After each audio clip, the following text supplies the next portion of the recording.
Well, it's gonna be a short video, and in this video we'll be discussing about the derivation of this particular beautiful equation. It's a very common one, and we'll just discuss about the derivation of this particular equation.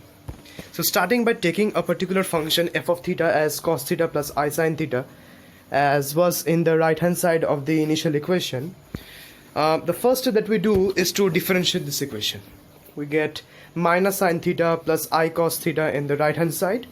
and if you see very closely, it is just I times f of theta, because if we multiply I with f of theta, we'll get I cos theta plus I times I sin theta, and I times I is -1, which is just the initial step.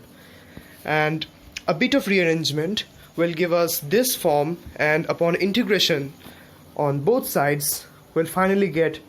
natural log of f theta as equal to I theta,